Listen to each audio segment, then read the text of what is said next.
नवाब सिराजुद्दौला 1756 में बंगाल की गद्दी पर बैठे। इस दौर में तजारत की आड़ में ईस्ट इंडिया कंपनी अपना असर और रसूख बढ़ा रही थी। कंपनी ने नवाब की मंजूरी के बगैर तजारती मराकज बना लिए थे और तजारती मराकज से नाजायज फायदा उठाना शुरू कर दिया था। इस तमाम में नवाब सिराजुद्दौला इनके सामने आ रहा था। फिर एक मुआहदा हुआ और नवाब ने इन्हें तजारत की इजाजत दे दी। फिर इन दोनों में जंग हुई जिसको हम जंगे पलासी के नाम से याद करते हैं। इस जंग में मीर जाफर जो नवाब साहब का बाएतबार जनरल था अपनी फौज की कमांड कर रहा था, लेकिन अंग्रेजों ने मीर जाफर को खरीद लिया था और गवर्नर बनाने की लालच देकर इसे अपने साथ मिला लिया। जब नवाब सिराजुद्दौला की फौज को अंग्रेजों ने घेर लिया तो मीर जाफर अपनी फौज लेकर पीछे हट गया और नवाब सिराजुद्दौला को पकड़कर कत्ल कर दिया गया। इनकी शहादत के बाद मीर जाफर को बंगाल का जनरल बना दिया गया और बाद में इन्हें अंग्रेजों ने गद्दार का लक़ब देकर बरतरफ कर दिया।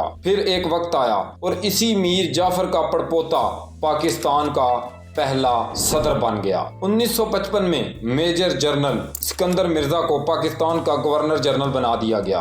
यूं अमली तौर पर हुकूमत फौज के हाथों में चली गई। सिकंदर मिर्जा तवील अरसे तक हुकूमत करने के ख्वाहिशमंद थे। उन्हें लगता था कि अगर वो अपने दोस्त जनरल अयूब खान को अपने साथ मिला लें तो वो लंबी हुकूमत कर सकते हैं। तो इसी तरह उन्होंने जनरल अयूब को साथ मिला लिया। सिकंदर मिर्जा ने सिर्फ 3 सालों में 5 वज़ीर आज़म की छुट्टी करवा कर घर भेज दिया था और वज़ारत उज़्मा की कुर्सी का शुगल बनाकर रख दिया था। इस पर भारत के वजीर आज़म पंडित नेहरू ने कहा कि मैं इतनी धोतियां नहीं बदलता जितनी तेजी से पाकिस्तान वजीर आज़म बदलता है। 1956 में पाकिस्तान का आइन बना और पूरे मुल्क में इलेक्शन का माहौल बन गया।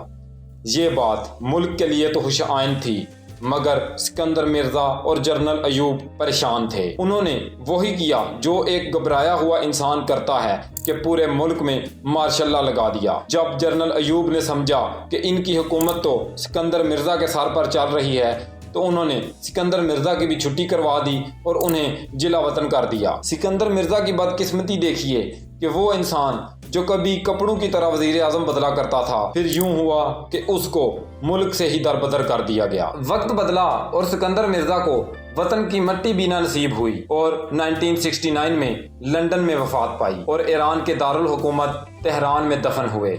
जब तक जिंदा रहे इन्हें मलका बरतानिया से वजीफा मिलता रहा क्योंकि वो इसी के वफादार थे।